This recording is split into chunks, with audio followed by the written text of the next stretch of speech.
Hello, this is me, Deeprita Beredugo Dallas. I'm here today with another episode for our program Wealth Without Borders. We're on Facebook. If you do a search for Wealth Without Borders, you can join us. We teach people how to make money without scams, without selling anything, without buying anything. We simply share ideas and knowledge because we believe that everybody has the potential to be wealthy. But there's so many scams and get rich quick schemes out there that people need to be guided in the right direction. Today we're going to talk about terms that every entrepreneur must know. They are number 1, capital, number 2, turnover, number 3, gross profit, number 4, net profit, and the 5th and final one is plowback. I'll take them one at a time and explain them. Because once you understand these terms and you allow them to guide you in what you're doing, you're going to make headway and move forward. Capital is the amount we use for our trade. Capital is the sum we use to buy whatever we are selling or whatever we are doing. For instance, if you're trading on Gari and you're turning over one bag of Gari at a time, you buy that bag, maybe 10,000 naira. 10,000 naira is your capital. Each time you want to have a business cycle, you buy your bag of Gari for 10,000 naira, you sell it. That 10,000 naira must not be touched.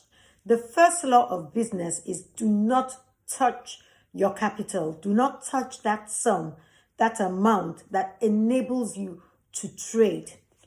I'm not going to make this talk very long because everyone is busy. I like to keep my things brief so that we can go on to other things. The next thing is turnover. Turnover is the total amount of money involved in your business cycle. A business cycle is a round of what you do. For instance, I'll use the Gari example again. You buy your bag of Gari, you sell it.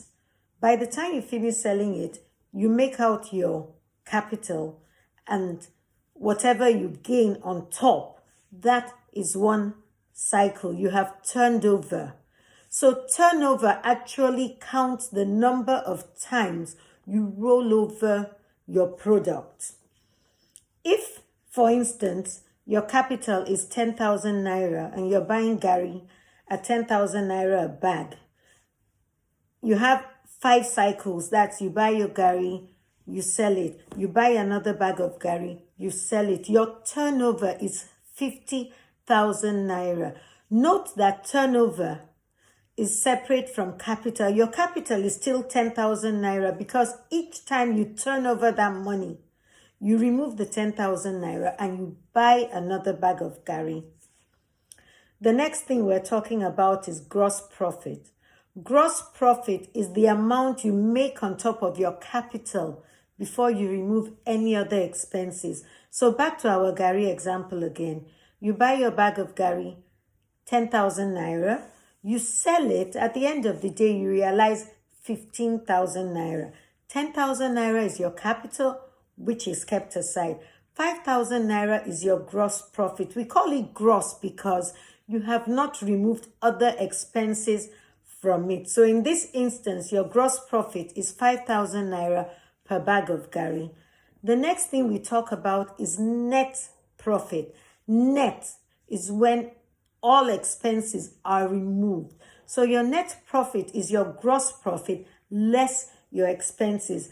Going back to our example of Gari again, your gross profit is 5,000 naira. Let's say you used 500 naira to transport your goods. You use 200 naira for nylon bags and 300 naira to buy a basin because you probably had to pour your Gari into a basin before you did other things and you sold it. So if you deduct that 1,000 you spent on incidental expenses, your net is 4,000 naira as your net profit. The next term I'm talking about is plowback. Now, when you sell your goods, you have your capital, which you keep aside. It's not to be touched. You have your gross profit. When you work out your expenses, you're left with your net profit, which is the real profit that you made. Now, what to do with your net determines whether you're plowing back your money or not. Plowing back simply means putting your profits back into your business. Personally, I'm an advocate of plowing back your profit for several reasons, not the least of which is that it increases your volume of trade and enables you to make more money. But the truth is that plowing back depends on individual circumstances. Some people depend on that profit to take care of their day-to-day living expenses. Others need the profit for one thing or the other. But if you can afford it, I recommend that you plow back your profits. I hope I've made a bit of sense and made things clearer. Why I saw the need to talk about these terms was when I started selling in Lagos in the 80s, even when I was in university in the 80s, in the 90s. I used to buy things and sell, but I didn't understand the concept of capital. So I would sell and then spend all my money, enjoy myself and say, oh, I'm a businesswoman, I'm selling. Then I would now have to look for money to start again. But someone now called me and told me, listen, you're making good money, but you're not handling it well.